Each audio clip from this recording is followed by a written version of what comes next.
iyo ngingo ifashwe inyuma yaho hadukiye imishamirano hagati y'abanyamakamba bahungutse n'abasangwa, aho abasangwa bidoga bava ko mu Sentebe ubanyaga amatongo ugaca bakomorera abahungutse nk'uko twavyiboneye mu banyagihugu b'abasangwa bo muri zone ya Kankabageni umusozi wa Buheka, aho rero basa n'abagumuka kuva mu ntango z'ukwezi biyamiriza ingingo ngo zafashwe n'umugwi Sentebe.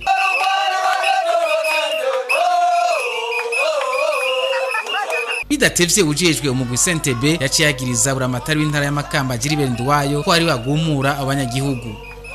Ningorane twatewe na buramatari Gilbert Nduwayo arongoye intara y'Amakamba.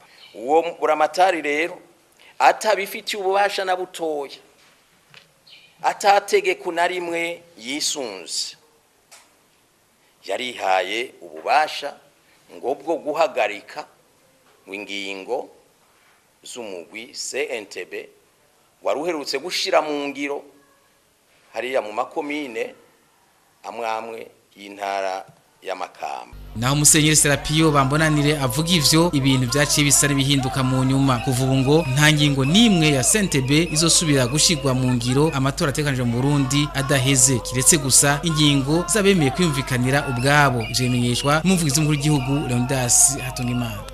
Habaye ukumvikana atagahato hagati y'abantu bari basanzwe bafitaniye amatati, ayo azoja mu ngiro atangorana. Ariko aho hose Sentebe yoba yafashe ingingo ikurikije amategeko canke ikurikije imburano z'abana bariya mugabo atari bo biyumvikaniye, kuva uyu munsi mbere kuva aho mwumviye ujya mu buramatari w'Imakamba yabivugiye ibyabaye Makamba, no kuvuga ko iyo ngingo ntija mu ngiro umukuru w'igihugu atabanje gutanga uruhusha rudasanzwe cyo bita derogation. No kuvuga iki gihe cyo mu mwanya w'amatora Sentebe izokora amatohoza, inywanisha abantu, itatura amatati, ariko kwa hizoba yarinze gufata ingingo zitumvikanywe ko nabo begwa nayo matati, izo ngingo ntizizoja mu ngiro atari uko umukuru w'igihugu abirekuye nawe abanje kuraba yuko umutekano bubahirizwa kugeza iki gihe c'amatora giheze. Ubikiriko kirigwa rero ni ico twokwita ingene ko hoja ingingo zitomoye zanditswe zishobora gutuma rero abategerezwa kunguruza bungururitsa muri ya sentare idasanzwe iraba ibibazo nyovuga n'ibyiyungururizo by'ibibazo bivuye muri Sentebe, bariko bararaba rero ingene amategeko yosohoka neza kugira bya biringo birenga kizira yuko umuntu arenga atarunguruza ngo ingingo ya mbere have ifatwa uko nyene kugira bishore kubahirizwa.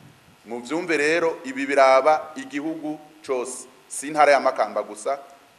Iyo ngingo yaramaze kubwirwa ababura amatari b'intara kugira ngo umutekano mu matora uguma ari wose, ntagira abantu bava bajanamwe n'imipanga ngo nukubera uyu yafatiwe ingingo niyi, nuko ibintu bigiye kugenda muri Sentebe. Rero barazi ico bateza gukora naho bateza kugarukira. Umuvugizi mukuru w'igihugu amenyesha ko ingingo zahagaritswe atari ingingo za Musenyeri Serapio ariko ari ingingo z'umugwi Sentebe mu gihugu cyose.